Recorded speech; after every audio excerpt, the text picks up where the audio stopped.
obrigada. Como eu falei para você, a sua apresentação foi excelente.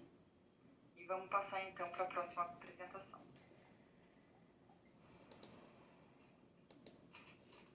Obrigada, professor. Boa noite. Boa noite.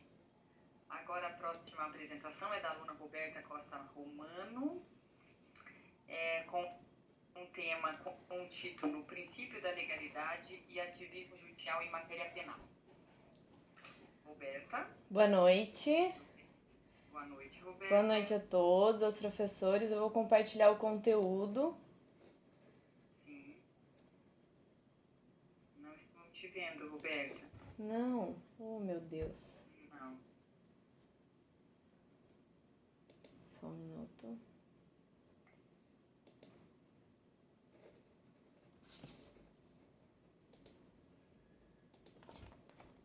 Agora sim, Roberta. Agora estou sim? te vendo.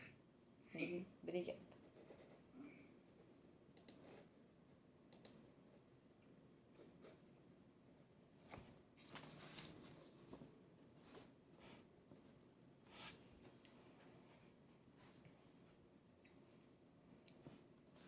Fica à vontade, tá, Roberta? Obrigada.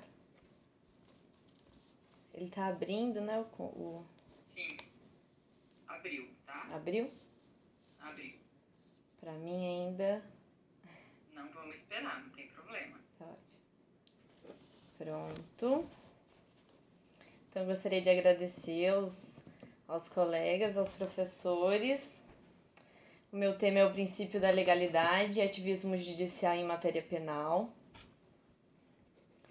E eu gostaria de começar ponderando sobre o princípio da legalidade em matéria penal, dizendo que a Constituição, em seu artigo 5º do inciso 39, ela dispõe que não há crime sem lei anterior que o defina, nem pena sem prévia cominação legal.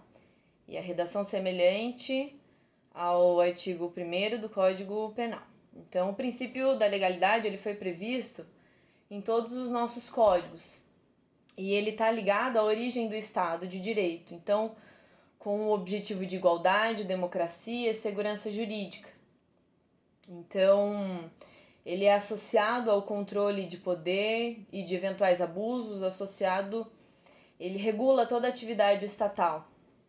Então, anula um crime em nulla poena sine lege stricta é um limitador formal das atividades estatais.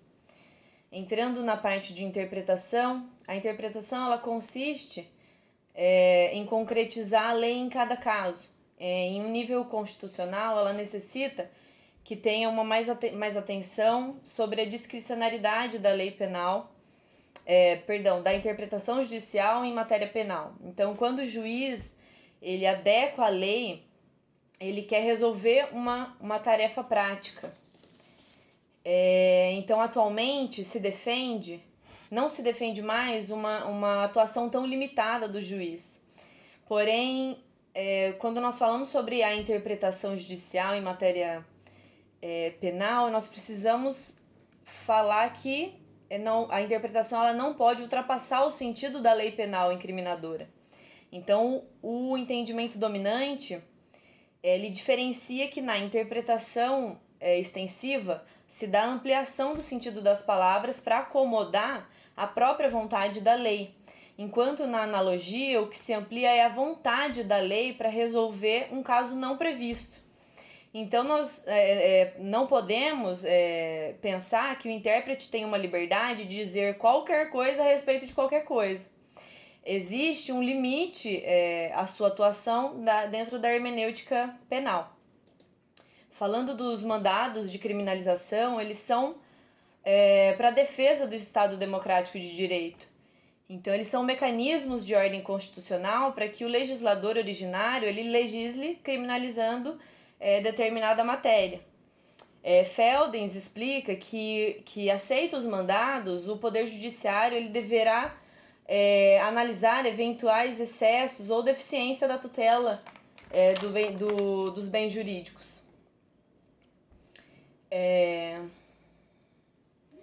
No entanto, não há nenhum poder coercitivo. Só um minuto que apareceu aqui. não há nenhum poder coercitivo do poder judiciário que exija do poder legislativo o preenchimento daquela lacuna.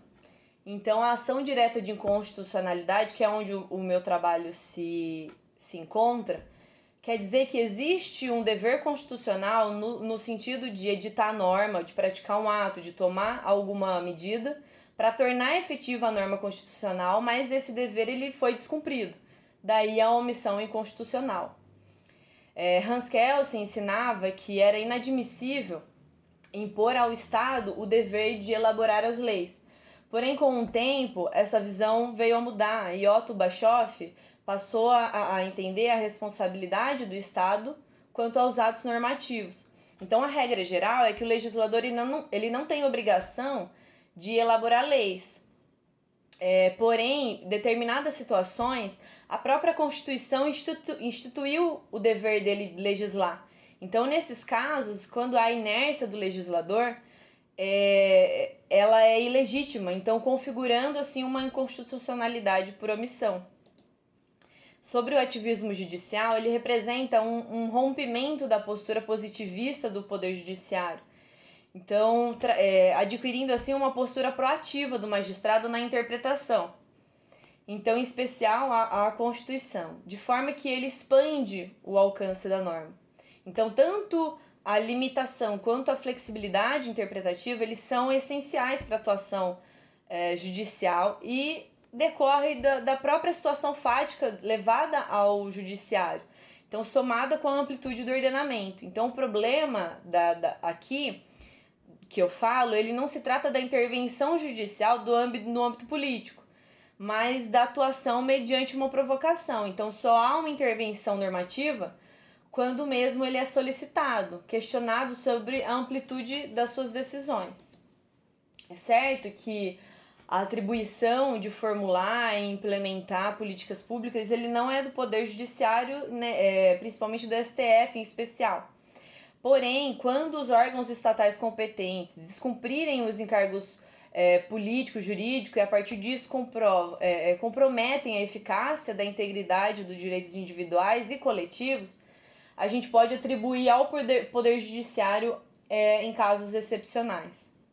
Então, por isso, se torna inquestionável o surgimento de um judiciário ativista, sem um constrangimento de exercer suas competências sobre as políticas de ação social.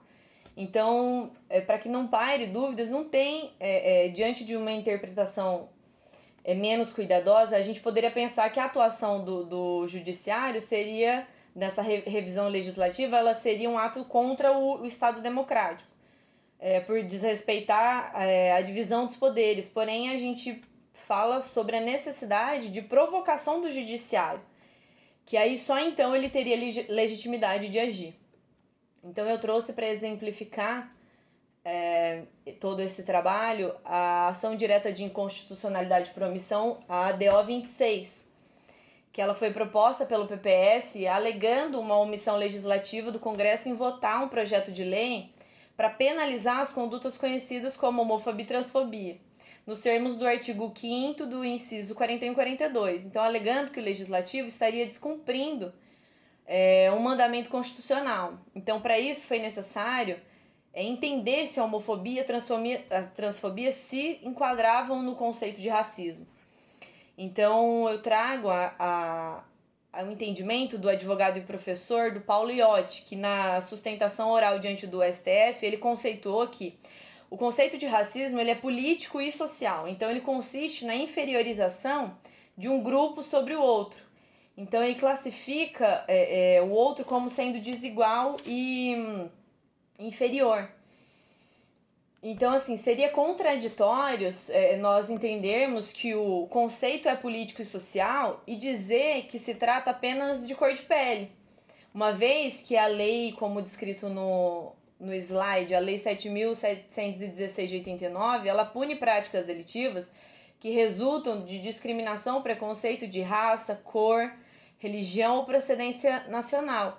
Então, tendo assim uma abrangência conceitual ampla.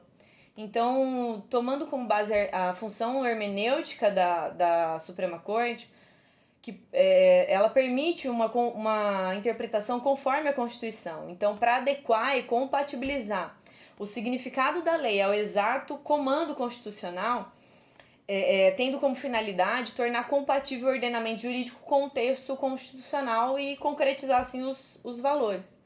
Então, a supremacia da Constituição e a prevalência do princípio da dignidade da pessoa humana, ela obrigam o STF, no exercício da função interpretativa, a aplicar a norma favorável à proteção desse princípio e interpretar de maneira que garanta uma proteção ampla. Então, a lei de racismo, ela deve ser interpretada de acordo com os fundamentos da República, como a dignidade da pessoa humana, os objetivos fundamentais, entre eles uma construção de sociedade livre, justa e solidária, sem preconceito de origem, raça, sexo, cor, idade, e diante do princípio da igualdade. Então, assim, analisando tudo isso, eu vejo que não tem qualquer diferenciação valorativa constitucional entre a discriminação ou preconceito de raça, cor, etnia, religião e procedência nacional e a discriminação ou preconceito em virtude de orientação sexual e identidade de gênero. Então, a Constituição veda qualquer ato que atente contra esses direitos e liberdades individuais. E protege esses grupos minoritários e vulneráveis. E assim eu concluo a minha apresentação dizendo que nós precisamos analisar de maneira muito minuciosa o limite quanto à atuação ativista do judiciário na norma penal incriminadora. Deve ser analisada assim com muita cautela, para que não cause o efeito inverso. Em vez de uma proteção jurídica, haja insegurança jurídica. Mas, em meu entendimento, na criminalização da homofobia, houve legitimidade e um acerto quanto à parte do STF. E aqui eu encerro, agradecendo e abrindo as perguntas. Obrigada. Parabéns, Roberta. Obrigada. Parabéns pela sua apresentação, pelo seu trabalho, pela escolha do tema também. Então, alguma pergunta, pessoal?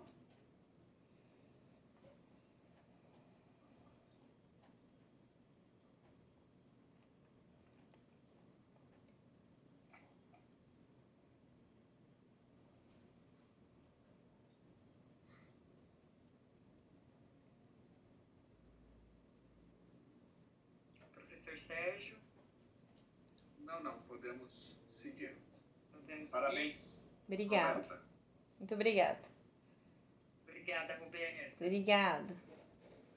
Então, vamos dar continuidade para a nossa última apresentação do dia, que é com a aluna Isabelle Faria, com o título A Influência das Facções Criminosas no Sistema Prisional Brasileiro. Isabelle.